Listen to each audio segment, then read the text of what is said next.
The classroom buzzed with the soft hum of voices and the tapping of keyboards, but to Timi, it all faded into a blur.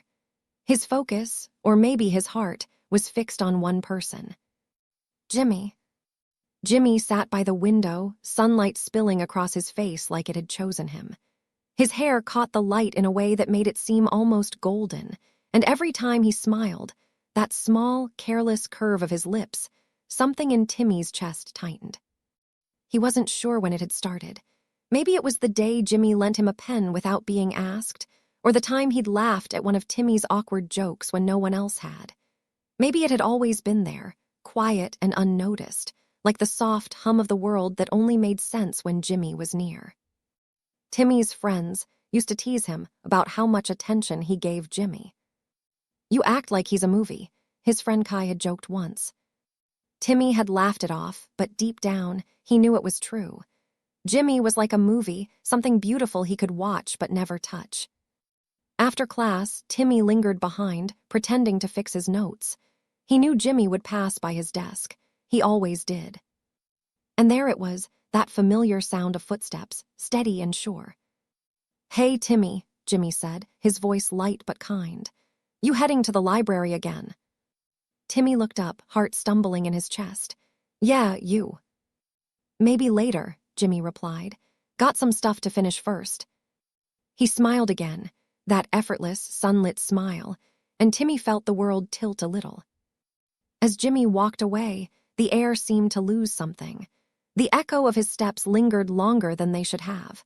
Timi exhaled slowly, clutching his notebook like it might hold his secret. Timi's world was quiet, not empty, but filled with unsaid things. Every word he wanted to tell Jimi stayed caught behind his ribs, waiting for the right moment that never came. Sometimes he'd imagine it, standing in front of Jimi, saying the words he'd carried for months. "I like you, Jimi, maybe more than I should." But then the fear would creep in, fear of losing even the friendship they had, fear that the warmth would turn cold, fear that Jimi would step back, confused or distant. So instead, Timi smiled. He joked. He listened. He stayed close, just close enough to feel everything, but not enough to break the silence. That evening, as the sun dipped low and painted the sky in slow shades of gold and rose, Timi sat on the old wooden bench by the school gate.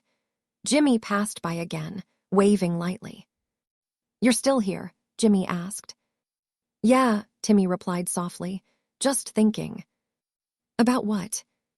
Timi hesitated, looking at him, really looking. The fatting light caught Jimi's eyes, and Timi felt words rise like a tide. "About you." He almost said it. The words trembled at the edge of his tongue, begging to be free. But then Jimi's phone buzzed. He glanced down, smiled, and said, "Sorry, I have to go. See you tomorrow." Timi nodded. "Yeah, tomorrow." And just like that, Jimi was gone, his laughter fatting down the street, leaving behind a silence that felt heavier than sound. Timi watched him until he disappeared, then whispered into the wind, words Jimi would never hear. "I wish you knew." That night, Timi couldn't sleep.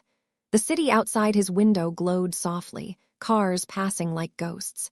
He lay awake, replaying every moment, every smile, every almost confession. His heart hurt in that strange, beautiful way, the kind of ache that came from loving someone who didn't even know they were loved. He thought about the way Jimi's voice warmed the coldest days, the way his laughter filled empty halls, and how every "see you tomorrow" felt both a promise and a heartbreak. Tomorrow would come, it always did, but Timi wasn't sure how many tomorrows he could take, loving someone in silence. Still, he whispered into the dark, "Good night, Jimi." The night didn't answer, but maybe it carried the words somewhere, just a little closer to him.